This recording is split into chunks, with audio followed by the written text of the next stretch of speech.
Hello again, my friends.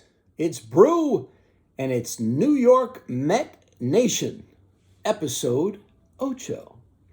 All right, a lot has happened. That could be news coming in right now. It is hot off the press.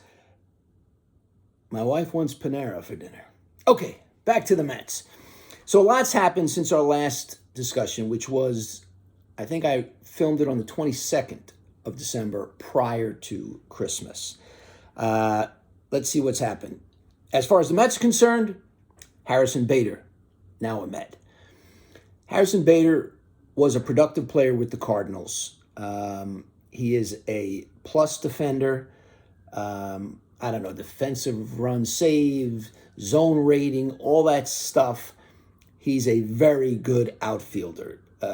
Gold Glove caliber. He's won one. He might even be considered like the Platinum Glove candidate. You know, one of the best defenders at any position. Can he hit? He hasn't recently. He's also been injured recently.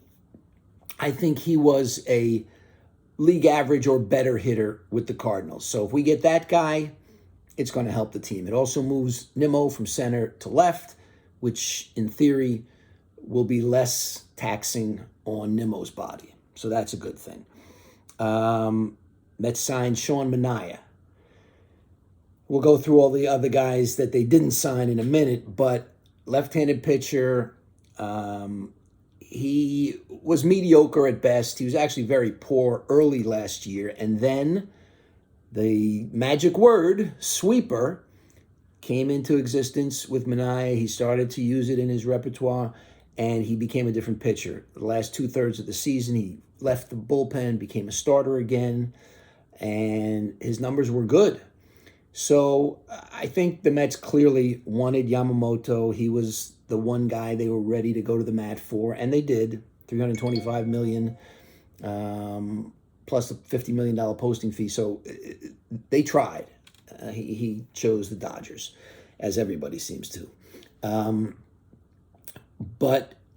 So I don't think they're going to spend the money on the Snells and the Montgomerys at this point. I was hoping for the other Japanese guy, Imanaga, but Shota Imanaga signed with the Cubs since our last little discussion. So Manaea is the fallback position that makes the rotation Senga, Quintana, Manaea, Hauser, and why can't I think of our fifth starter at the moment? And Severino. Sorry about that. So I don't think the Mets are going to spend money on another big-time starter. I certainly are not going to trade for the Dylan Ceases and the Jose Luzardos and the Corbin Burns of the world.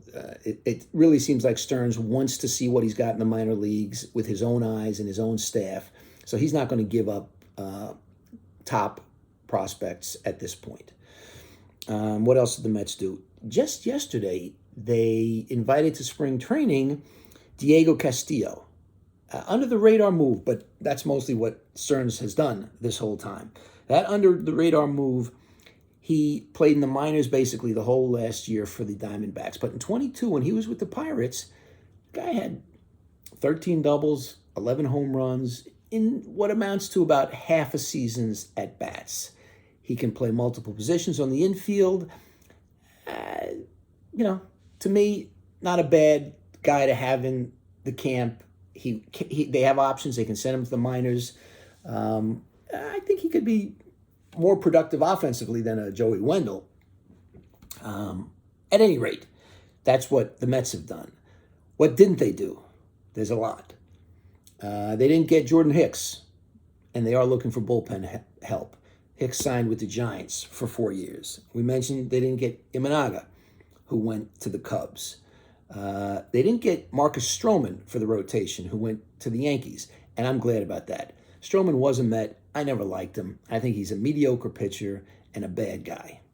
Just my opinion based on what I've read through the years. Doesn't bother me that he's not on the club anymore. We discussed Dodgers signing Yamamoto, which was the big deal. The Braves, always active, traded Vaughn Grissom, who at one point they thought was the shortstop of the future, but played in the minors for the most part. Got outplayed by Orlando Arcia last year. Trades into the Red Sox, and they get Chris Sale. Chris Sale's been damaged goods for a lot of his career. However, if he's healthy, the upside there is ace upside. I mean, this is a Cy Young caliber pitcher when right. And he's older now, so maybe he'll never be right again, but that's possible. Reds signed Frankie Montas. Red Sox signed Lucas Giolito, another free agent that we could have been a fallback position.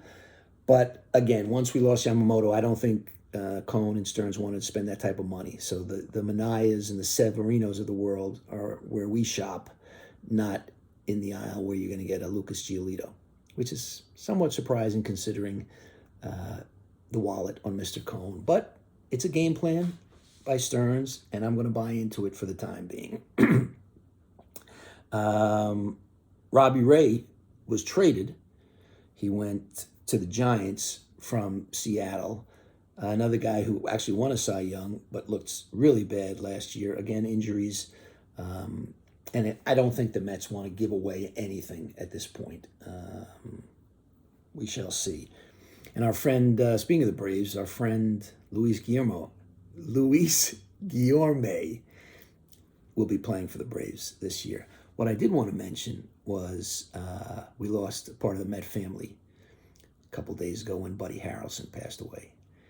And Buddy was part of an answer to a great trivia question, which was there were only 3 people in uniform for both the 69 world champion Mets and the 86 World Series as well. Only 3 guys were a part of both of those World Series. I should have asked the question at the beginning, giving you a chance to think about it. There is a little bit of a twist to it because they're not all players and they're not all on the Mets in both cases. Buddy Harrelson obviously played for the 69 Mets, starting shortstop. He was a coach on the 86 Mets. Davey Johnson managed the 86 Mets and played for the 69 Baltimore Orioles. And the last one, which is a little fugazi, is Tom Seaver, who obviously pitched for the 69 Mets. He was on the 86 Red Sox, did not participate in the World Series, but he was on the White Sox earlier to start the year in 1986 and then got traded to the Red Sox during the season and was a member of that squad, the 86 Red Sox, who lost to our Mets, obviously. That's it for today. I don't anticipate any big moves for our team. I think, as I've said repeatedly, he's loading up spring training with a lot of guys at a lot of positions, and then let's see how it plays out. So we'll do just that. All right. Have a wonderful holiday weekend. And as always, let's go Mets.